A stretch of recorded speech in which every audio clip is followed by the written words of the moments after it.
ক্রাশের আইডিতে ভয়ে friend request পাঠায়নি। রাস্তাঘাটে ক্যাম্পাসে যেমন দূর থেকে তাকে দেখি, তেমনই ফেসবুকেও দূর থেকে দেখি। ক্রাশের কয়েকটা প্রোফাইল পিকচার আর কভার ফটোই পাবলিক করা। আমার এক বান্ধবীর সাথে তার মিউচুয়াল ফ্রেন্ড দেখে বান্ধবীর সাথে ঘনিষ্ঠতা আরও বাড়ালাম। বান্ধবীর নাম রুম্পা। এ নিয়ে বিনিয়ে জানতে পারলাম ক্রাশ মহাশয় ফেসবুকে খুবই অ্যাক্টিভ, প্রায় অনেক স্ট্যাটাস দিয়ে থাকেন। আমার দুর্ভাগ্য, সেসব দেখতে পারি না, কারণ সব স্ট্যাটাস বা ছবি আপলোড করে প্রাইভেসি অপশন ফ্রেন্ডস দিয়ে। তবে ওই পাবলিক করা ছবিগুলোই সারাক্ষণ দেখি। কপালে একটা বসন্তের দাগ, তার দাগটার দিকে সারাক্ষণ তাকিয়ে থাকি। আর যেটা করি সেটা হলো কোনো মেয়ে ক্রাশের ছবিতে লাভ কিংবা ওয়াও রিয়েক্ট দিলে তাকে কথা শুনিয়ে ব্লক করে দিই। মাঝে মধ্যে বলে দিই আমার বফের ছবিতে লাভ রিয়েক্ট দিবা না। মেয়েগুলোও খুব কম যায় না। কয়েকদিন আগেও একটাকে টেক্সট করলাম, ওই মেয়ে, এই লজ্জা শরম নেই, পরপুরুষের ছবিতে লাভ রিয়েক্ট দাও, অসভ্য কথাকার। মেয়েটা রিপ্লাই দিল, who the hell are you, আমার জামাই হয় তাই দেই, তুমি কে বলার। মেজাজটাই খারাপ হয়ে গেল। ক্রাশের বাচ্চার জিএফও আছে নাকি আবার? বিয়ে করেনি শিওর, তবে গার্লফ্রেন্ডের ব্যাপারে জানি না, জানাটাও সম্ভব না। সব ছেলে তো আর পাবলিকলি গার্লফ্রেন্ড নিয়ে ঘুরে বেড়ায় না, ফেসবুক কিংবা ইনস্টাতে ছবি টবি আপ দেয় না। কি জানি, মন খারাপ করে রিপ্লাই দিলাম, আমি তোর সতীর হইরে বদমাইশি, বলেই ব্লক করে দিলাম। এরপর থেকে ক্রাশের গার্লফ্রেন্ড আছে কিনা জানার জন্য মরিয়া হয়ে উঠলাম। যদি গার্লফ্রেন্ড থাকে তাহলে আমার কি হবে? হায় খোদা, এই বিষয়ে হেল্প করতে পারে রুম্পা। রুম্পাকে যা বলার সরাসরি বলতে হবে, আর তার জন্য ভার্সিটিতে দেখা করা লাগবে রুম্পার সাথে। এসব ভেবেই আবারও ক্রাশের প্রোফাইলে ঢু মারলাম। প্রোফাইল পিকচার চেঞ্জ করেছে। মনটা খুশিতে লাফিয়ে উঠল। ছবিটা জুম করে অনেকক্ষণ দেখলাম। এক পাহাড়ের চূড়ায় দাঁড়িয়ে তিনি আরেক পাহাড়ের আকাশ মিলিত হয়েছে, সেদিকে তিনি তাকিয়ে আছেন। আগের ছবিটা থেকে এটা ভালো হয়েছে। ছবিটা ক্যাপশন দিয়েছেন, কখনো আকাশ বেয়ে চুপ করে যদি নেমে আসে ভালোবাসা খুব ভোরে, চোখ ভাঙা ঘুমে তুমি খুঁজো না আমায়, আশেপাশে আমি আর নেই। অনুপম রায়। বাপরে, ছবিটা জাস্ট আপলোড দিল আর এত সব কমেন্টস, মনে হয় সেলিব্রিটি একদম। ছ্যাঁচড়া মেয়েগুলোরও ছ্যাঁচড়ামি শুরু হয়ে গেছে, গা জ্বলে যায় একেবারে। একটা মেয়ের কমেন্ট দেখলাম, সাথে সাথে ইনবক্সে নক করলাম, এই অসভ্য মেয়ে, হ্যান্ডসাম কোনো ছেলের ছবি দেখলে কমেন্ট করতে হবে? তোদের কি খেয়ে দেওয়ার কাজ নেই নাকি রে? অসভ্য মেয়েরা যে কোত্থেকে যে আসে। মেয়েটাও সাথে সাথে রিপ্লাই দিল, এক্সকিউজ মি, বুঝলাম না। আহারে আমার অবুঝ শিশুটা, অনিক হাসানের ছবিতে তুমি কেন কমেন্ট করেছ? বেয়াদব নির্লজ্জ মেয়ে, আশ্চর্য। এই যে তুমি কোথাকার কোন সভ্য যে আমাকে সভ্যতা শেখাচ্ছ? তোমার নিজের লজ্জা করে না? স্টুপিড, ও আমার ভাই হয়, বুঝেছ? আগে নিজে বেয়াদবি ছাড়ো। আমি জাস্ট বোকা বনে গেলাম, তাড়াতাড়ি করে মেয়েটাকে ব্লক করলাম। কিন্তু এটা কি করে ফেললাম আমি? যদি ক্রাশকে বলে দেয় আমার কি হবে? কি করব না করব ভেবে আইডিটাই ডিঅ্যাক্টিভেট করে ফেললাম। সারা রাত ঘুম হলো না। সকালের দিকে ঘুম এলো, কিন্তু ক্লাসের জন্য ঘুমাতে পারলাম না। ভার্সিটিতে গিয়ে রুম্পাকে পেয়ে গেলাম। টেনে একটু আড়ালে নিয়ে রুম্পাকে সব বলে দিলাম ক্রাশের কথা। বেচারি মনে হয় মন খারাপ করলো। ওই রাক্ষসী আবার অনেককে পছন্দ করে ফেলেনি তো? না হলে মন খারাপ করবে কেন?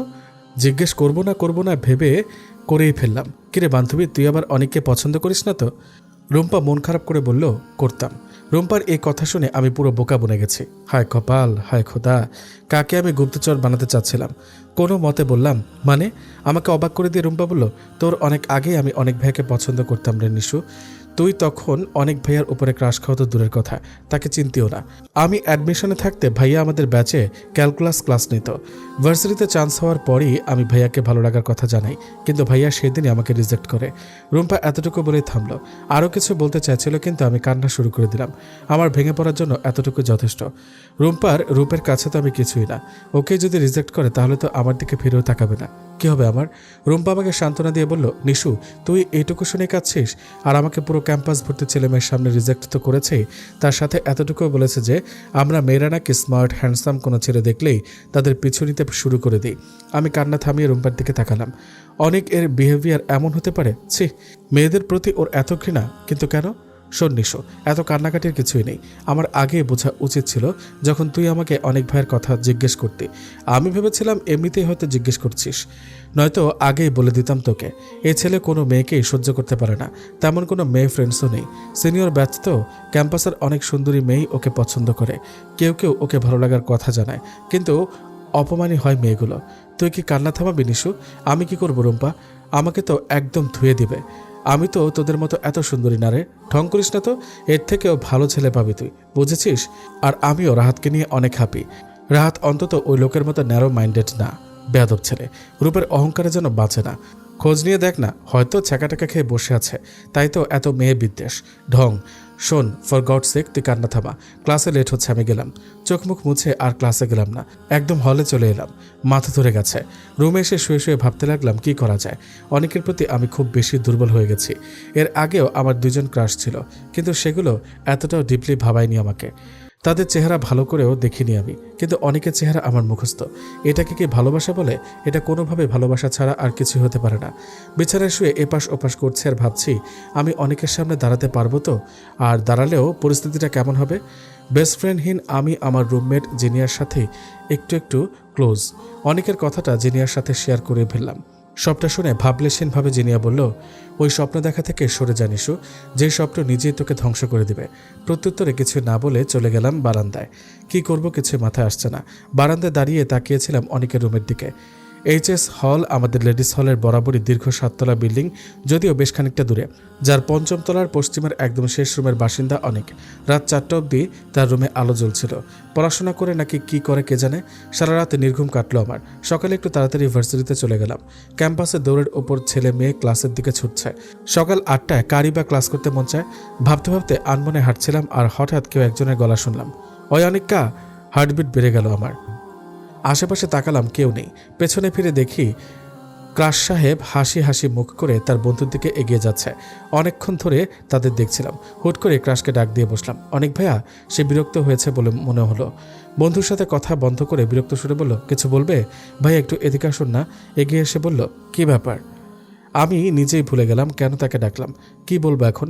মাথাটা পুরো উলটপালট হয়ে গেল। সিদ্ধান্ত নিলাম তাকে আজকে এসব ক্লিয়ার করে দিব। যা হয় হবে। গালি দিবে, বকা দিবে, থাপ্পড় দিবে, দেখ, আমিও তার পিছু ছাড়বো না। আমার নীরবতা দেখে সে বলল, ফাজলামি হচ্ছে? কোন year? First year. I see. ডেকেছ কেন? আমতা আমতা করে আমি বললাম, আসলে ভাইয়া। সে ভ্রু নাচিয়ে বলল, আসলে আই লাভ ইউ। বলেই দিলাম এক দৌড়। একদম ক্লাসে এসে চেয়ারে বসে হাঁপাতে হাঁপাতে শুরু করলাম। হার্ট খুব ফাস্ট বিট করছে। চোখ বন্ধ করে বসে রইলাম। কানে আসলো, এই যে chair number 3-1, you lady, stand up. চোখ খুলে তাকিয়ে দেখি স্যার বিস্ফোরিত চোখে আমার দিকে তাকিয়ে। শুধু স্যার নয়, পুরো ক্লাসে আমার দিকে তাকিয়ে। দাঁড়ালাম। স্যার বললেন, is it a cinema hall? Are you forgot the rules? আমি হাঁপাতে হাঁপাতে কোনো মতে বললাম, I am sorry sir, actually late হয়ে গেছে। Get lost from the class. মাথা নিচে করে নিঃশব্দে বেরিয়ে এলাম। এই স্যার জীবনেও ক্লাসটা করার পারমিশন দেবে না। অগত্যা রিকোয়েস্ট করারও মানে হয় না। আমার অপরাধ গুরুতর, সেটা বুঝতে পারলাম। ক্লাসে আসা যাওয়া নিঃশব্দে হবে। স্যারকে কিছু বলা যাবে না, এতে কনসেন্ট্রেশনটা নষ্ট হয়। আর আমি যেভাবে দৌড়ে ক্লাসে ঢুকেছি, আবার ধপাস করে চেয়ারে বসেছি, 1 ঘন্টা ক্যাফেতে কাটিয়ে দিলাম। আজ আর ক্লাস মিস করা যাবে না। পরের ক্লাসটা কেমিস্ট্রি ল্যাব ক্লাস, 8 তলায়। ক্যাফে থেকে বেরিয়ে গেলাম একাডেমিক বিল্ডিংয়ে। গার্লস লিফটের সামনে দাঁড়াতে দেখলাম বয়েজ লিফট থেকে অনেক বেরিয়ে আসছে। তাকে দেখি আর লিফটের জন্য ওয়েট না করে সিঁড়ি দিয়ে ওঠা শুরু করলাম। 8 তলায় সিঁড়ি বেয়ে ওঠা যে কি কষ্ট। 3 ঘন্টার ল্যাব ক্লাস শেষে লাঞ্চ ব্রেক। ঘড়িতে 1টা বাজে। যে যার মতো হলের দিকে দৌড়াচ্ছে, কারণ 45 মিনিটের মধ্যে গোসল, খাওয়া, নামাজ। ভার্সিটিতে প্রতিটি স্টুডেন্টকে এমন অসম্ভবকে সম্ভব করতে হয় প্রতিনিয়ত। একাডেমিক বিল্ডিং থেকে বের হয়ে আমার চক্ষু চরক কাজ। ব্যাডমিন্টন কোর্টের ওখানে অনেক ও তার বন্ধুরা এদিকেই তাকিয়ে আছে। সকালের ঘটনার জন্য আমাকে আজ কি খেসারত দিতে হবে কে জানে। ওদের না দেখার ভান করে আস্তে আস্তে এগোতে লাগলাম। তখনই ডাক পড়লো আমার। তাকাতে দেখলাম অনেক ইশারা করে ডাকছে। মাঘ মাসের শীতেও আমি ঘামতে শুরু করলাম। তার উপর পুরো শরীর কাঁপছে। নাম কি? নিশু সামিহা। থাপ্পড় যেন? মাথা নিচে করে দাঁড়িয়ে রইলাম। কিছুক্ষণ পর অনেক আবার বলল, নিজেকে কি সিনেমার হিরোইন মনে হয়? সূর্যের দিকে তাকিয়ে থাকবে লাঞ্চ ব্রেক পর্যন্ত। ক্লাস টাইম হলে ক্লাসে যাবে। নাও স্টার্ট। তাকাও সূর্যের দিকে। অসহায়ের মতো অনেকের দিকে তাকালাম। চশমার গ্লাসের পেছনে তার 2 চোখে অজস্র ঘৃণার প্রতিচ্ছবি। চশমা পরা ছেলেরা রুক্ষ হয় না। তাদের চেহারা মায়া ভরা, কিন্তু অনেক রুক্ষ, খুব রুক্ষ, ভয়ানক রুক্ষ। তার দিক থেকে চোখ সরিয়ে সূর্যের দিকে তাকিয়ে রইলাম। সে কড়াভাবে বলল, চোখ সরিয়েছ তো পানিশমেন্ট দ্বিগুণ হবে, মাইন্ড ইট। আশেপাশে কেউ আছে কিনা কিছুই বুঝতে পারছে না। মাথার অসহ্য যন্ত্রণায় মনে হলো এই বুঝি মাথা ফেটে আমি মারা যাব। ক্ষণিকের জন্য মনে হলো পৃথিবীতে আমি খুব একা, আমার কেউ নেই, কেউ না। ঘুম ভাঙতে নিজেকে আমার হলের রুমে আবিষ্কার করলাম। আমি তো ক্যাম্পাসে ছিলাম, রুমে আসলাম কিভাবে? অসহ্য মাথার যন্ত্রণায় ভালো করে তাকাতেও পারছে না। মাথায় কে যেন পানি ঢালছে। হয়তো জিনিয়া। পৃথিবীটা কত অদ্ভুত। আমি যাকে ভালোবাসি সে আমাকে হয়তো শুধু ঘৃণাই করে। ভালোবাসা কি এমনই হয়? রাতে আমার প্রচণ্ড জ্বর এলো। জিনিয়া মনে হলো অনেকক্ষণ কপালে জলপট্টি দিয়েছে। হল লাইফে রুমমেটের থেকে বিন্দু পরিমাণ সেবাও যেন এক সমুদ্রের সমতুল্য। আমার জ্বরের 7ম দিন মনে হলো আমি জীবিত আছি। আমার জীবনে এমন ভয়াবহ জ্বর কখনো হয়নি। কাল পর্যন্ত নাকি 104 এবং 3-এ ওঠানামা করেছিল। গতরাতে মনে হলো কমেছে কিছুটা। আজকে সকালের দিকে নিজেই মাপলাম 101-এর একটু বেশি। ফোনে হাতে নিয়ে দেখলাম তেমন কোনো ফোন কল কিংবা SMS-ও আসেনি। কল নেই কারণ জিনিয়া রিসিভ করেছিল। আর আজকে একটা কল শুধু ভাইয়ার নাম্বার থেকে। কয়েকটা SMS আসছে যেগুলো সিম কোম্পানির। আচ্ছা, আমার বাবা মা এমন কেন? আশ্চর্য, আমি অসুস্থ জেনেও কেন তারা আসলো না? আমি যে হলে খুব ভালো আছি তা আমার বাবা মা শতভাগ নিশ্চিত। সত্যি কি বাবা মায়ের থেকে দূরে ভালো থাকে কোনো সন্তান? ব্যস্ত মা বাবার সন্তান হওয়ার থেকে কষ্টের কি আর কিছু আছে? একটা দীর্ঘশ্বাস ছেড়ে ফোনটা বালিশের কাছে রাখলাম। পৃথিবীতে খুব কম সংখ্যক মানুষ তাদের জীবন খুব সুন্দর করে উপভোগ করতে পারে। আমার মতো অভাগার কাছে প্রিয় মানুষের সাথে মাত্র কিছু সময় কাটানোই যথেষ্ট মন খুলে হাসার জন্য। অনেককে নিয়ে ভাবার মতো অবস্থায় এতদিন না থাকলেও এখন থেকে অনেক শব্দটা আবারও মাথায় ঘুরতে শুরু করেছে। কে জানে কি আছে শেষে। বিছানা ছেড়ে বারান্দায় এসে দাঁড়ালাম। সন্ধে হয়েছে সবে। জিনিয়া বারান্দায় হাঁটাহাঁটি করছিল। আমাকে দেখে বলল, আজকে কেমন লাগছে? জ্বর সেরেছে? হ্যাঁ। ক্লাসে কবে যাবি? পুরো 1.5 সপ্তাহ ক্লাস করছিস না। সেমিস্টার ফাইনালেরও আর দেরি নাই। দেখি কাল থেকে যাব। ওই দিন সূর্যের দিকে এভাবে তাকিয়েছিলে কেন? অনেকে বলাবলি করছিল অনেক ভাইয়া ও তার বন্ধুরা নাকি তোকে কি কি বলেছিল, তারপর তুই সূর্যের দিকে তাকিয়েছিলি। আশ্চর্য, তুই কি পাগল নাকি নিশু? ওই দিন তোর 2 চোখ দেখে কি পরিমাণ ভয় পেয়েছে কিভাবে বুঝাবো তোকে। আমার মনে হয় তুই অনেককে প্রপোজ করেছিস আর সে তোকে এই পানিশমেন্ট দিয়েছে, তাই না? আমি কিছুই বললাম না, শুধু একটা দীর্ঘশ্বাস ফেলে আকাশের পানে তাকিয়ে রইলাম। জিনিয়া আবারও বলল, আচ্ছা, সে অন্য মেয়েরা প্রপোজ করলে 2-4টা কথা শোনায়, কিন্তু তোমার সাথে কেন এমন করেছে সেটাই বুঝতে পারলাম না। আশ্চর্য, আমাকে ওই বিষয়টা ভাবায়নি। ভালোবাসার কথা বলে পানিশমেন্ট পেতে হবে? এরপর কেটে গেল পুরো 1টা মাস। অনেকের সাথেও এর মাঝে প্রায় দেখা হয়েছে। আমিও হাল ছাড়িনি। স্বাভাবিকভাবেই তার সাথে মেশার চেষ্টা চালিয়ে গিয়েছি। অনেক দিন নিজে যেচে তার সাথে কথা বলার চেষ্টা চালিয়ে গিয়েছি। বিনিময়ে হয় সে আমাকে পাত্তা না দিয়ে চলে গিয়েছে, নয়তো সবার সামনে নির্লজ্জ বেহায়া মেয়ে বলে সম্বোধন করেছে। একদিন তো সে বলেই বসলো, এ পর্যন্ত অনেক মেয়েই আমাকে ভালোবেসেছে, কিন্তু কেউ তোমার মতো ছ্যাঁচড়ামি করেনি। রিজেক্ট হওয়ার পর চলে গিয়েছে, কিন্তু তুমি কেন এখন আমার পেছনে পড়ে আছো? আমি একটু রাগ অভিমান না করে বললাম, কারণ আমি অন্যরা না, আমি নিশু আপনাকে ভালোবাসি, ভালোবেসেছি, ভালোবেসেই যাব। যত সব এরকম চলতেই লাগলো। আমি অবাক হলাম, এই ছেলে একদিন আমাকে পানিশমেন্ট দিয়ে শান্ত হয়নি, আবারও অনেক পানিশমেন্ট দিয়েছে। তার মধ্যে 2-1টা যা আমি জীবনেও কল্পনা করতে পারিনি। সেদিন ছিল র্যাগ ডে, রঙের পুরো মাখামাখি আমরা সবাই। হঠাৎ আমাকে অনেক ডাকলো। আমি খুশিতে লাফিয়ে গেলাম ওর কাছে যেতেই অনেক আমার হাতে একটা থালা ধরিয়ে বলল, যাও গিয়ে ক্যাম্পাসের সবার কাছে ভিক্ষা চাও। আমি হতভম্ব হয়ে বললাম, মানে? যা বলছি তাই, যদি একটু চালাকি করো তবে এর চেয়ে খুব খারাপ র্যাগ দেব তোমাকে। আমি অসহায়ের মতো কাঁদতে লাগলাম। অবাক করা বিষয় হলো, এতে সবার কি হাসি। নিজেকে সার্কাসের কোনো একটা জন্তু মনে হচ্ছিল, যেন আমি সবাইকে মজা দেখাচ্ছি। আমি কি সত্যি জোকার? রাগে অভিমানে এরপর অনেক দিন ভার্সিটিতে যাইনি। মাঝে একদিন শুধু গিয়েছিলাম বিদায় অনুষ্ঠানের দিন, তাও অনেককে দেখার জন্য। ভালো লাগার ব্যাপার, অনেক সেদিন আমার সাথে কোনো খারাপ আচরণ বা র্যাগ দেয়নি, আবার তেমন কথাও বলেনি। শুধু আমি জিজ্ঞাসা করেছিলাম, কেমন আছেন? উত্তরে একটা হাসি দিয়ে বলল, ভালো। কি জাদুকরি তার হাসি! তার এই হাসিটাই আমাকে খুন করার জন্য যথেষ্ট। এই হাসিটার জন্য শুধুমাত্র ক্ষণিকের জন্য আমি একটু আশা খুঁজে পেয়েছিলাম। সময় দিনগুলো চলতেই থাকলো। আমি তেমন একটা ক্লাস করতাম না, ভার্সিটিতে যেতাম তাকে দেখার জন্য। মাঝে মধ্যে দেখা হতো, বেশিরভাগ দিনই দেখা হতো না। আমি ক্যাম্পাসে হাঁটতাম আর তার কথাই ভাবতাম। ক্লাস করলেও কনসেন্ট্রেশন ছিল না, পড়াশোনা একদম অসহ্য লাগতো আমার। ভেবেছিলাম পরীক্ষার সময় হয়তো ভার্সিটিতে শেষবারের মতো অনেকের সাথে দেখা হবে, তাও হলো না। সবগুলো এক্সামই খুব বাজে দিলাম। এক্সামের পর সেমিস্টার ব্রেকে বাসায় গেলাম। বাসায় এসে আরও একাকিত্ব বোধ করছিলাম আমি। আমাদের ব্যস্ত পরিবারের আমরা 4 সদস্য, আমি, বাবা, মা আর ভাইয়া। ভাইয়ার সাথে আমার খুব কম দেখা হয়, কারণ সে চট্টগ্রামে বন বিভাগে জব করে আর সকাল থেকে সন্ধ্যা অবধি বাবা মা অফিসে। আমার এই জীবনে আমি খুব একা।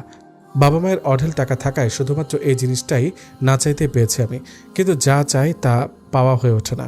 একটু ভালোবাসা, একটু সময় চেয়েছিলাম, সেটা আর পেলাম না তাদের ব্যস্ত কর্মমুখী জীবনযাপনের কারণে। ছুটি কাটিয়ে হলে আসার পরপরই রেজাল্ট দিল। আমি খুব বাজে রেজাল্ট করলাম। জিপিএ 3 আসেনি। অনেকের খোঁজ নিয়ে জানলাম তার সিজিপিএ 3.9+। আমার যে কি খুশি, নিজে এত বাজে রেজাল্ট করলাম তা নিয়ে আমার কোনো মাথা ব্যথা নেই। নতুন সেমিস্টারের ক্লাস পুরোদমে চলতে লাগলো। আমি তখনও অনেকের স্বপ্নে বিভোর। পার্থক্য একটাই, আগে ভয় থাকতাম সে কখন কি করে বসে, আর এখন দিনের পর দিন, মাসের পর মাস তার সাথে আমার দেখাই হয় না। আমিও অপেক্ষা করে থাকি তার। হয়তো একদিন সে আসবে, আমাকে অনুভব করবে, হয়তো একদিন সে নিজে আমাকে খুঁজবে। আমি অপেক্ষায় থাকি। আমার একটু হলেও বিশ্বাস হতো আমি আমার ভালোবাসার যুদ্ধে বিজয়ী হব। এই সেমিস্টারের শেষের দিকে অনেককে ভার্সিটিতে দেখলাম। সে ফর্সা চেহারা, মাথা ভর্তি খাড়া খাড়া চুল, ছোট ছোট চোখে হাই পাওয়ারের চশমা, চশমার গ্লাসটা আগের চেয়েও খোলা। চোখের সমস্যা বেড়েছে হয়তো। এতদিন পর তাকে দেখে কিভাবে যেন ছুটে গেলাম তার সামনে। নিজেকে কন্ট্রোল করতে পারিনি আমি। একদম তার কাছে গিয়ে বললাম, এতদিন পর তাহলে আসলেন? আমাকে দেখে তার কোনো ভাবান্তর দেখা গেল না। ভাবলেশীনভাবে বলল, কোনো কথা ছিল নাকি আসার? আপনার কি একটুও মনে হয় না যে কেউ একজন আপনার অপেক্ষায় থাকে? না। কথাটা বলে সে হনহন করে চলে গেল। আমি স্থির দাঁড়িয়ে রইলাম, চোখের পানি টলমল করছে। এতটাই কি নগণ্য আমি, যাকে একটু ভালোবাসা যায় না, একটু ভালো ব্যবহার করা যায় না, একটু সময় দেওয়া যায় না? আশ্চর্য! শালা, তোরে আমি একবার পাই, ইগনোর করা শেখাবো। আমার অবস্থা পুরোই বেগতিক। আমি এত চঞ্চল হাসি খুশি একটা মানুষ ছিলাম, সারাদিন কত হেসে খেলে বেড়াতাম, আর এখন কয়দিন কয় মাস যাবৎ প্রাণ খুলে হাসি না কে জানে। নিজেকে যেন আমি বুঝতে পারি না। কেন এমন হয়ে যাচ্ছে আমি? কেন এত কিছু সহ্য করছি? এতটা অবহেলা, এত তাচ্ছিলের পরও আমি তার পিছু ছাড়তে পারবো না, আমি শিওর। কেন আমি জানি না। ভালোবাসতে যেমন কারণ লাগেনি, এখনও কোনো কারণ নেই। আমার রুমমেট জিনিয়া, বান্ধবী রুম্পা, ডিপার্টমেন্টের ফ্রেন্ডসরা পর্যন্ত আমাকে কত বোঝায়, নিজের ভালোটা বুঝে নিতে বলে। অথচ আমার ভালো থাকার সম্বল একটা মানুষই, আর সে অনেক। এরপর কেটে গেল প্রায় 1 বছর। এর মাঝে অনেকের সাথে দেখা হওয়ার কোনো চান্সই পেলাম না। সে এমএসসি করছে অন্য ভার্সিটিতে। অনেক চেষ্টা করেও ভার্সিটির নাম পর্যন্ত জানতে পারলাম না। জানার কোনো সোর্সও নেই। ফেসবুক থেকেও আমাকে ব্লক করেছে। অবশ্য ফেক আইডি খুলে তাকে ফলো করতাম, কিন্তু তাতে লাভ হতো না। দূরে গেলে নাকি ভালোবাসা কমে যায়, আর আমার না পাওয়া ভালোবাসা দূরে গিয়ে আমি শেষ হয়ে যাচ্ছি। কত অদ্ভুত ব্যাপার। আমি প্রায় এক প্রকার অসুস্থ হয়ে পড়লাম। আগে তাও পড়াশোনা করতাম একটু আধটু, এখন টোটালি অফ। বইয়ের কাছেও যায় না, পড়ালেখা একদম ছেড়ে দিয়েছে। রুমের দরজা জানলা বন্ধ করে অন্ধকার করে শুয়ে থাকি সারাক্ষণ। খাওয়া দাওয়ারও কোনো ঠিক ঠিকানা নেই। হলে আমার জন্য রুমমেটের প্রবলেম হচ্ছে, তাই বাসায় চলে এসেছি। সন্ধ্যায় বাবা মা বাসায় এসে আমাকে প্রতিদিন সারাক্ষণ রুম বন্ধ করে থাকতে দেখে তাদের চিন্তা বেড়ে গেল। কাজের লোক যারা আছে তারাও বাবা মাকে বলেছে আমার কথা। বাবা মা 15 দিনের ছুটি নিলেন আমায় সময় দেওয়ার জন্য। এত বছর পরে এসে হয়তো তাদের মনে হয়েছে আমাকে সময় দেওয়া দরকার। বাবা প্রতিদিন এসে বলেন, চলো মা, এখানে ঘুরতে যাই, ওইখানে যাই, ওই দেশে যাই, তোমার ভালো লাগবে। আমি স্রেফ না করে দিই, আমি যাব না। সারাক্ষণ মা আমার পাশে বসে থাকেন, তার জীবনের বিভিন্ন গল্প অভিজ্ঞতার কথা শেয়ার করেন। আমি অন্য সময় হলে হয়তো অবাক হতাম যে আমার মা এত কথা বলতে পারে, কিন্তু এখনকার সময় এসে আমাকে কিছুই ভাবায় না।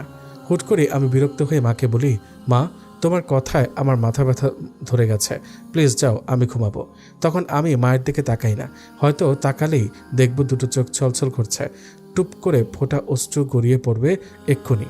আমার দুশ্চিন্তায় বাবার ডায়াবেটিস আরও বেড়ে গেল। বাবা মা দুজনেই চাকরি জীবনে ইতি টানলেন। পুরো পরিবারটাই থমকে গেছে যেন। বাবা হাল না ছেড়ে সাইকিয়াট্রিস্টের সাথে কনসাল্ট করলেন, একবার না অনেকবার।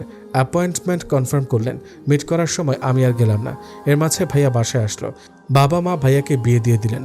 ভাবির নাম জাহিন, চোখ দুটো ভীষণ মায়াবী, পাকিস্তানিদের মতো খাড়া নাক। এই নাকের জন্য ভাবিকে বাঙালি মনে হয় না। আমি খেয়াল করলাম বিয়ের 2 দিনের মধ্যেই ভাবি আমাকে আপন করে নিল, যেন আমি তার কত চেনা, নিজের আপন বোন। ভাইয়ার বিয়ের 4র্থ দিনের দিন কনফার্ম হলো আমাদের ফ্যামিলির সবাই নেদারল্যান্ডস যাচ্ছি বেড়াতে। আমি কোনোভাবেই আমার যাওয়া ক্যান্সেল করতে পারলাম না। ভাবি কসম দিয়ে দিল যেতেই হবে। অগত্যা 15 দিনের জন্য দেশ ছাড়লাম আমার পরিবারের সবাই। আমস্টারডাম সিটিতে পৌঁছেই আমার মনে হলো ঢাকা শহরের জ্যাম ঘন্টার পর ঘন্টা কাটানোর কাছে এই শহরটা যেন স্বপ্নপুরী। যদিও আমার দেশও কম সুন্দর না। নেদারল্যান্ডস সফরের 3য় দিনে সপরিবারে সি বিচে গেলাম আমরা। সমুদ্রের পানিতে নেমেই আমার সে কি উল্লাস! অনেকদিন পর প্রাণ খুলে হাসলাম। প্রায় 1 বা 1.5 বছর পর আমাকে এত প্রফুল্ল দেখে আমার পরিবারের সে কি খুশি! এই আমিটাকে হয়তো খুঁজছিল তারা। সমুদ্রের ঢেউ একটু পরপর ভিজিয়ে দিচ্ছে আমায়। চোখ বন্ধ করে উপভোগ করতে পারলাম। এভাবে অনেকক্ষণ কাটার পর ভাবি এসে টানতে টানতে পাড়ে নিয়ে এলো। হোটেলে ব্যাক করার জন্য। আমি নাছোড়বান্দা, এখনই ফিরবো না। হঠাৎই খেয়াল করলাম ভাবি পেছনে অনেকটা দূরে নেভি ব্লু টি শার্ট পরা কেউ কোমর সমান পানিতে দাঁড়িয়ে ডুবে যাওয়া সূর্যের পানে চেয়ে আছে। আমার হাত থেকে ভাবির হাত ছাড়িয়ে আমি ছুটে গিয়ে আষ্টে পৃষ্ঠে জাপড়ে ধরলাম মানুষটাকে। এ যে আমার প্রাণভ্রমরা, একে ছাড়া আমি নিঃশ্বাস নিতে পারি না। পুরো শরীর কাঁপছে আমার। মুহূর্তে আমাকে ছুঁড়ে ফেলে দিল সে, প্রায় পড়ে যাওয়ার আগে আবার ধরে ফেললো। আমি তার দিকে তাকিয়ে আছি, সে চিরচেনা মুখ যা দেখে আমি সারাটা জীবন কাটিয়ে দিতে পারি। What the hell is this? অনেকের চোখে মুখে বিরক্তির ছাপ ভেসে উঠেছে। আমি তোতলাতে তোতলাতে বললাম, আপনি কেন আমার সাথে এমন করেন? Just shut up. কেন আমার পেছনে পড়ে আছো? তোমার জন্য কি আমি মরেও শান্তি পাবো না? আমি কাঁদতে কাঁদতে আবারও তাকে জড়িয়ে ধরলাম। কোনোভাবেই নিজেকে কন্ট্রোল করতে পারলাম না। সে আমাকে ছাড়িয়ে সজোরে আমার গালে চড় বসিয়ে দিল। কারো উপরে আছড়ে পড়লাম মনে হলো। তাকিয়ে দেখি ভাইয়া রক্তচক্ষু করে তাকিয়ে আছে অনেকের দিকে। ভাইয়া কিছু বলার আগে ভাবি অনেককে সরিটরি বলে বিদায় করে দিল। ভাইয়া ভাবির সাথে রাগ দেখে আমাকে নিয়ে পাড়ে উঠে আসলো। আমি জাস্ট ওই মুহূর্তটাতেই ডুবে আছি। মা আমার কাঁধে ঝাঁকুনি দিয়ে জিজ্ঞেস করে চলেছেন, ওই ছেলেটাকে? তুই ওকে এভাবে জড়িয়ে ধরেছিলি কেন? আশ্চর্য তো, কেউ আরও কত শত প্রশ্ন। আমি কিছু বলার মতো অবস্থায় ছিলাম না তখন। রাতে আমার জ্বর আসলো। প্রথমবার নির্লজ্জের মতো বাবার কাছে অনেককে চাইলাম। বাবা মা দুজনেই হতভম্ব। একটা ছেলের জন্য আমি এমন উন্মাদের মতো হয়ে যাব সেটা হয়তো কেউই ভাবেনি। তাদের এই স্ট্রং মেয়েটার থেকে হয়তো এটা আশা করেনি। আমি এমন ধাঁচের মেয়ে ছিলাম না। অথচ বাবা আমাকে নিশ্চিত করলেন আমাকে তিনি যে কোনো কিছুর বিনিময়ে হলেও অনেককে এনে দেবেন। বাবা অনেক খোঁজখবর নিয়েও আমস্টারডাম শহরে অনেককে পেলেন না, কিন্তু এয়ারলাইন্স থেকে খোঁজ পেলাম। গতকাল রাতে ফ্লাইটে বাংলাদেশ থেকে ট্যুরে আসা 6 সদস্যের টিম চলে গিয়েছে। বাবা আমার মাথায় হাত রেখে বললেন, বাংলাদেশ খুব ছোট্ট একটা দেশ মা, আমি তোমাকে খুঁজে এনে দেবই। আমার অবস্থা আরও খারাপ হলো। পাগলের মতো হয়ে গিয়েছে একদম। সারা দিন রাত কান্নাকাটি করতে থাকি। আমার এমন অবস্থা হওয়ায় ইমার্জেন্সি বাবা বাংলাদেশে নিয়ে আসলেন আমাকে। বাসায় আসার পর অবস্থার আরও অবনতি হলো। কাউকে চিনতে পারি না। আমার ট্রিটমেন্ট চলতে লাগলো। এভাবেই কেটে গেল আরও কয়েকটা মাস। আমি একদম রুমে বন্দি হয়ে থাকতাম। খাওয়া দাওয়া সবই নিজের রুমে। পুরোপুরি স্বাভাবিক আমি হতেই পারিনি। এর মধ্যে একজন 25 কি 26 বছর বয়সী ভদ্রলোক আমার সাথে মাঝে মধ্যে দেখা করতে আসেন। ভাবির কলেজ ফ্রেন্ড নাকি। এত হতাশা আর ডিপ্রেশনের মাঝেও তার সাথে কথা বললে একটু হলেও হালকা লাগতো নিজেকে। এর মাঝে আমি একদিন রাতে ডাইনিংয়ে খেতে গেলাম। কতদিন পর আমি ওই রুমটা থেকে বের হয়েছে কে জানে। আমাকে দেখে মা হাউমাউ করে কাঁদতে শুরু করলেন। আমি খেতে পারলাম না। অনেকদিন নিজের হাতে খাইনি। বাবা খাইয়ে দিচ্ছেন। আমার খাওয়ার মনোযোগ নেই। তা দেখে খাওয়ার মধ্যে বাবা বললেন, অনেক হাসান। বাবার নাম সায়েদ আল হাসান, বাসা উত্তরা 11 নম্বর সেক্টর।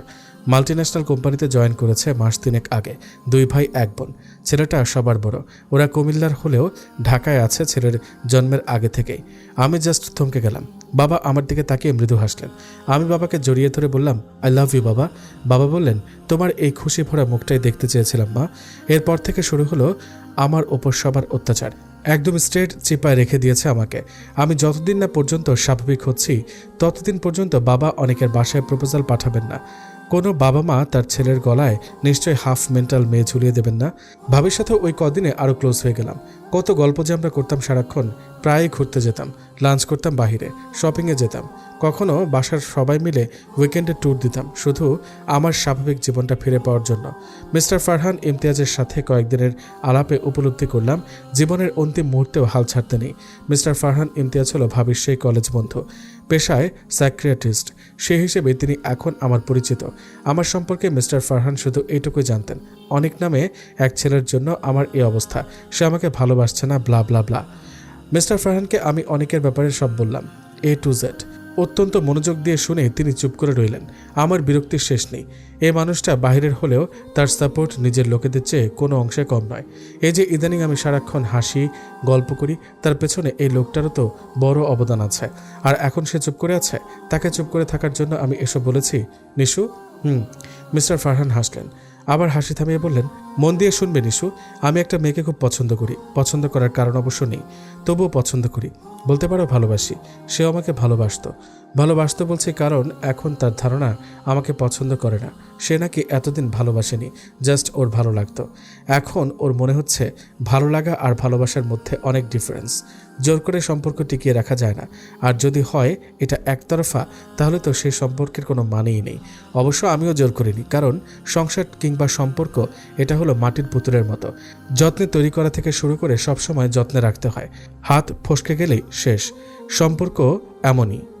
আমি চাচ্ছি সে সময় নিক, বুঝুক, নিজে কি চায় তা খুঁজুক। আমি অবশ্যই ওর অপেক্ষা করছি। নাম কি বেটার? আলিনা। ভালোই তো। হ্যাঁ ভালোই। তোমাকে এই ঘটনাটা কেন বলছে জানো? কেন? আচ্ছা, আরেকটা বিষয় বলি। আমাদের জীবনটা বিবাহ বহির্ভূত প্রেম ভালোবাসায় আবদ্ধ।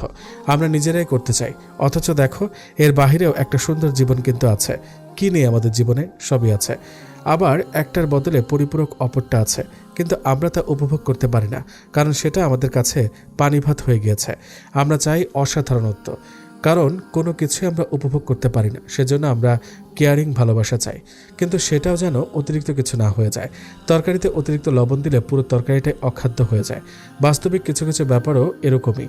এজন্যই বলি, অতিরিক্ত কোনো কিছুই ভালো নয়। অতিরিক্ত ভালোবাসা, কেয়ারিং চাওয়া কোনোটাই আমাদের জন্য ভালো না। Everything has a limitation. দেখো নিশু, অনেককে তুমি ভালোবেসেছো ঠিক আছে, কিন্তু কোনো এক পর্যায়ে গিয়ে সেটা হয়ে গিয়েছে অতিরিক্ত। আবার অনেক তোমাকে ভালোবাসে না, এটা অন্তত তুমি ডিজার্ভ করো না। এটাও তোমার ভাবা উচিত। একতরফা কোনো কিছুই তো হয় না, তাই না? এমনও তো হতে পারে যে সে বিয়ের সম্পর্কে জড়াতে চাইছে না। এত ঘটনা শুনে আমার সেটাই মনে হচ্ছে। এর মাঝে বিয়ের সম্বন্ধ করতে চাইলে সেক্ষেত্রে আঙ্কেল এরও মানসম্মান হানি হতে পারে, কারণ এটা স্পষ্ট অনেক তোমাকে ভালোবাসে না। আমার মনে হলো মিস্টার ফারহান আসলে পাগল হয়ে গিয়েছে। কি বলে এসব গাথা? সেটা সময় হলে বোঝা যাবে। আচ্ছা বাদ দাও এসব নিশু, ধরো আই মিন জাস্ট ইমাজিনেশন। আমি আলিনাকে খুব পছন্দ করি এবং সেও আমাকে পছন্দ করে। তারপর আমরা চুটিয়ে প্রেম করতে শুরু করলাম। আমাদের কত স্বপ্ন, কত লক্ষ্য। হঠাৎ আমার শরীর খারাপ হলো, ভয়ানক খারাপ। আমি পরিবারের কাউকে জানিয়ে ডক্টরের কাছে গেলাম এবং কিছু টেস্ট ফেস্ট করে আমার ক্যান্সার ধরা পড়ল, যে ডিজিজের আসল নাম লিউকোমিয়া। মিস্টার ফারহান একটু থামলেন। আমি বললাম, কফিটা ঠান্ডা হচ্ছে। তিনি কফির মগ হাতে নিয়ে আবারও বলতে শুরু করলেন। আমার রোগের কথা শুনে আমার সব স্বপ্ন, লক্ষ্য, উপলক্ষ্যগুলো জাস্ট আমি ভুলে গেলাম। তবে আমার বিন্দুমাত্র খারাপ লাগা বা কষ্ট হলো না, কারণ আমরা মানুষ মাত্রই মরণশীল। একদিন তো মারা যাবই। আমার ভয় শুধু আমার বাবা মা, আমার ভাই বোন এবং আলিনাকে নিয়ে। তারা ব্যাপারটা স্বাভাবিকভাবে কখনো নিতে পারবে না। আমি ট্রিটমেন্ট চালিয়ে গেলাম। রোগ যখন হয়েছে চিকিৎসা তো করতে হবে, তাই না? কিন্তু ধীরে ধীরে আমি আরও বেশি দুর্বল হতে লাগলাম। আমার রোগটা আরও প্রশস্ত হলো। চিকিৎসার কারণে অনেক পেশেন্ট সুস্থ হয়, আবার অনেকেই হয় না। সবটাই যেহেতু ভাগ্য আর হায়াতের উপর নির্ভরশীল, তাও আমি চেষ্টা চালিয়ে গেলাম। এর মধ্যে একটা ব্যাপার হলো, আলিনা আমার কাছে সময় চায়, দেখা করতে চায়, সবসময় পাশে চায়, কিন্তু তা আমি দিতে অপারক। তাতে আলিনা রেগে যায়, পাগলামি করে। ওকে শান্ত করার জন্য আমি সবটা ওকে বলে দিলাম। এখন নিশু, তুমি বলো তো, ওই পরিস্থিতিতে আলিনার কি করা উচিত? আমি স্বাভাবিকভাবে বললাম, সিচুয়েশন না ফেস করে কোনো কিছুই বোঝা বা বলা যায় না। আমি লক্ষ্য করছিলাম মিস্টার ফারহানের চোখ ভেজে আসছে। মুহূর্তে সেটা মুছে ফেলে তিনি মৃদু হেসে আমার দিকে তাকিয়ে বললেন, নিশু তুমি জানো, তোমার ঠোঁটের নিচে যে তিলটা আছে সেটাই তোমার সৌন্দর্যকে আরও বাড়িয়ে দিয়েছে। তার চেয়ে বড় কথা, তোমাকে দেখে যথেষ্ট ম্যাচিওর এবং খুব বুদ্ধিমতী মনে হয়। কিন্তু তুমি খুব বুদ্ধিমতী না, সামান্য বুদ্ধিমতী। আমার একটা অ্যাপয়েন্টমেন্ট আছে, বুঝলে? আমি এখন বেরোবো। C you. মিস্টার ফারহান চলে এসেছে। ওনার কথাগুলোর ধারের কাছেও আমি যেতে পারছি না। কি বলল? আমি ভাবির রুমে গেলাম। ভাবি উপন্যাস পড়ছে। আমাকে দেখে বই বন্ধ করে বলল, রায়বাঘিনী রণদিনী। মুখ শুকনো কেন? ভাবি, তোমার বন্ধুটা একটা স্ট্রেঞ্জ মানুষ। কী সব উল্টাপাল্টা কথা বলে। আমার কাছে এখন সত্যি ওনার মাথায় সমস্যা মনে হয়। ভাবি হেসে বললেন, এতদিন মনে হয়নি? এতদিন তো ভালোই কথাটা বলতো, ইদানিং এমন সব কথা বলে যা শুনে আমি হতাশ হয়ে যাই। কেন, কি বলে ফারহান? আজকে বলল তার নাকি লিউকোমিয়া হয়েছে। ভাবি চিৎকার করে বললেন, ও মাই গড, কি বলছিস নিশু? কবে হলো? আমি ভেঙচিয়ে বললাম, হয়নি, এমনিতে জাস্ট উদাহরণ দিয়ে বলেছে। শিট। নিশু শোনো, তুমি এতদিন সুস্থ ছিলে না, তাই ওর কথা তোমার কাছে ইন্টারেস্টিং মনে হয়েছে, আর ও তোমাকে স্বাভাবিক করার জন্য বিভিন্ন ট্রিক্স খাটিয়েছে।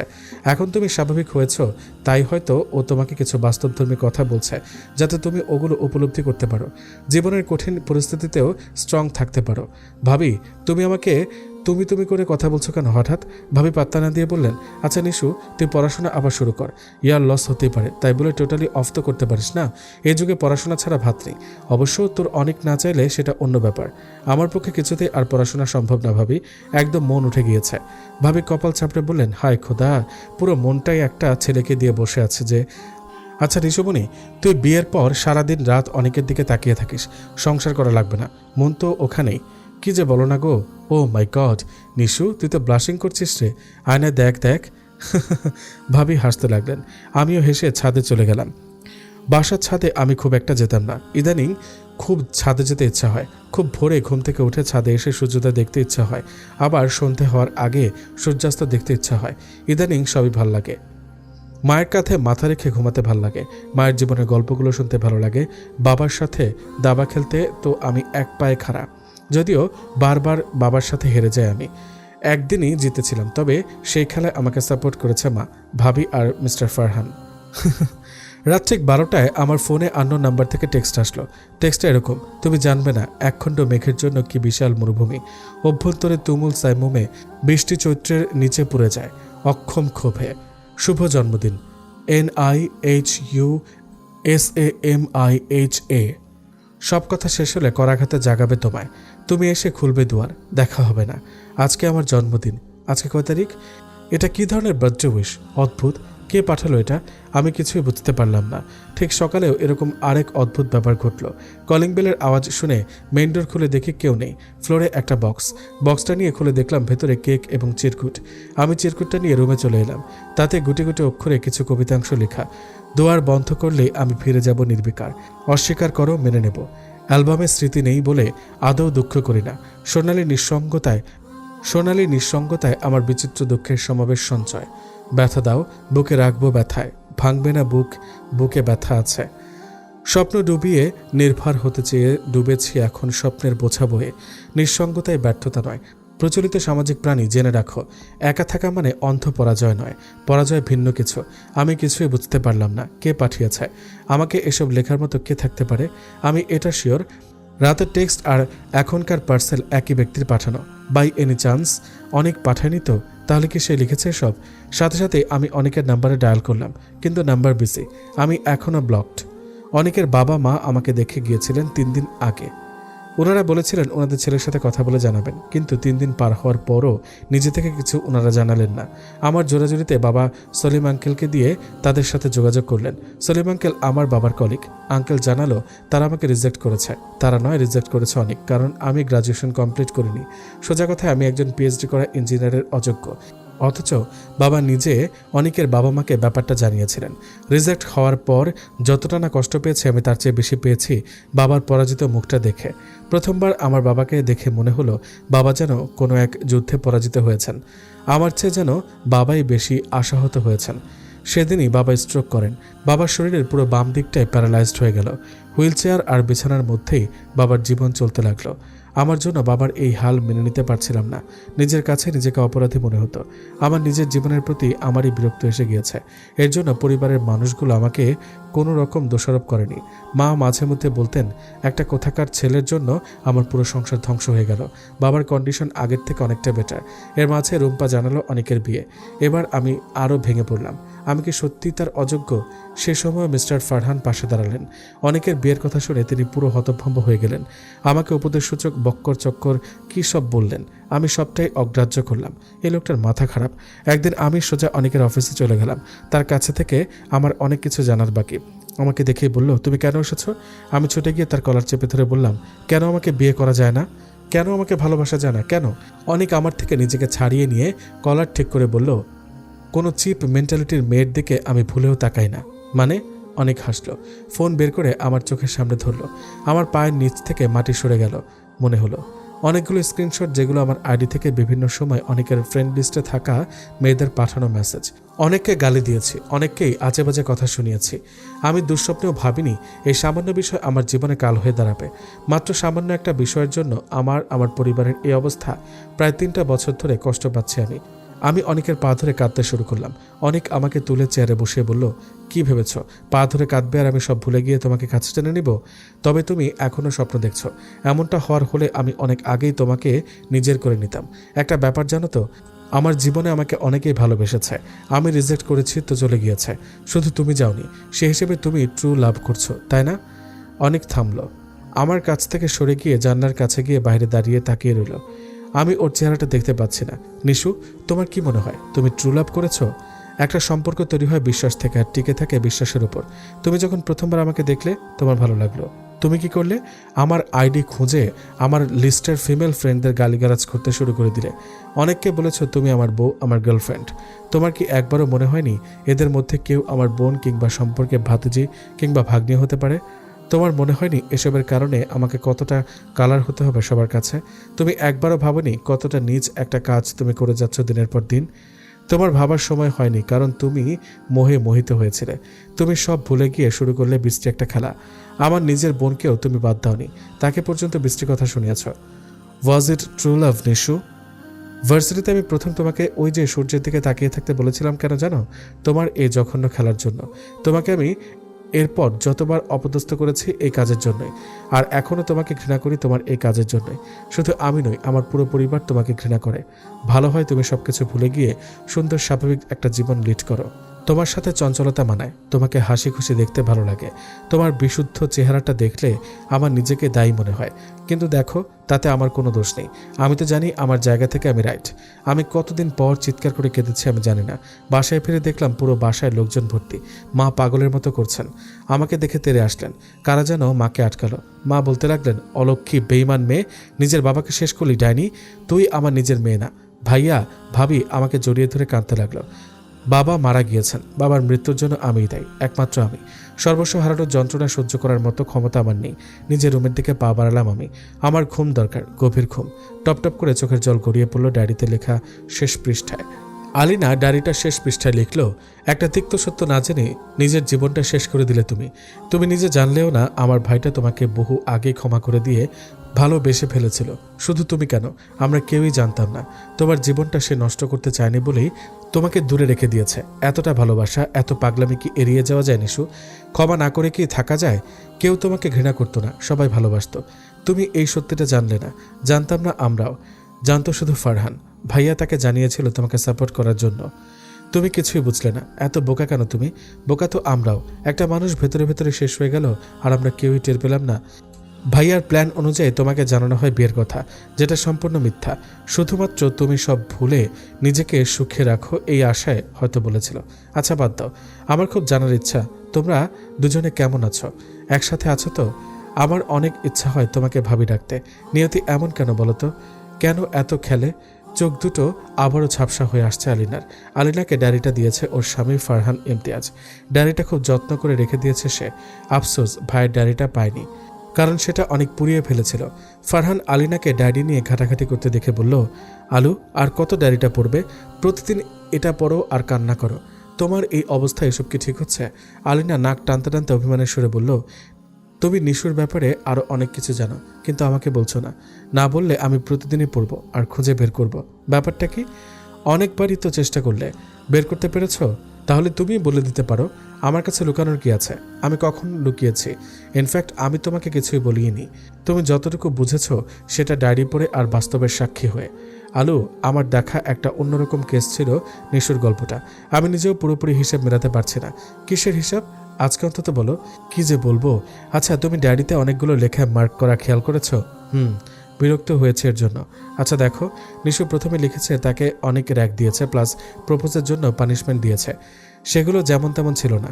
তার জন্য ওকে ভার্সিটিতেও অনেক হাসির খোরাক হতে হয়েছে। তবুও নিশু সেটা সহ্য করেছে।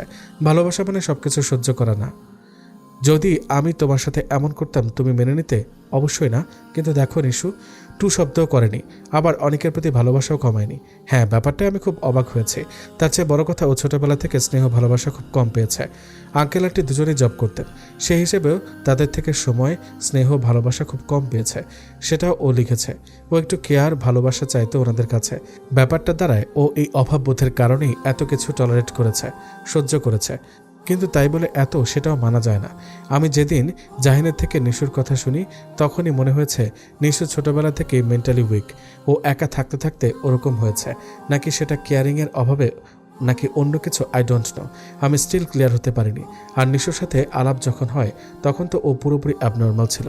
ও যখন সুস্থ হয় তখন আমি অনেকের ব্যাপারটা ইনডিরেক্টলি বলেছি, কিন্তু ও বুঝেনি। মেয়েদের সিক্সথ সেন্স অনেক ভালো। ও আইডিয়া করতে পারতো ব্যাপারটা কি দাঁড়াবে, কিন্তু ও কিছুই বুঝলো না। ইভেন এগুলো নিয়ে ভাবলও না। ওর বার্থডেতে অনেক যে টেক্সটগুলো দেয় সেগুলো নিয়েও ভাবেনি। উল্টো আমাকে মাথা খারাপ বানিয়ে দিয়েছে। ও যদি আমার কথাগুলো প্লাস অনেকের পাঠানো টেক্সটগুলো ভালো করে পর্যবেক্ষণ করত, তাহলে 2 2 4 মেলাতেই পারত। স্ট্রেঞ্জ, আমি হলে পুরো ব্যাপারটা আঁচ করে ফেলতাম। ও যে কেন এত বোকামি করলো? আচ্ছা, বাদ দাও এসব।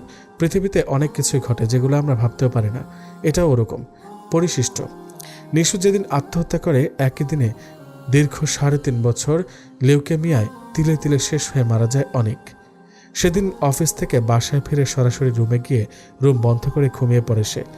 এই ঘুম গভীর ঘুম, শান্তির ঘুম, চিরতরে ঘুম। দুজনের কেউই কারো মৃত্যুর খবর জানল না, জানার সময়টুকুও পেল না। কেউ কিছুই জানল না।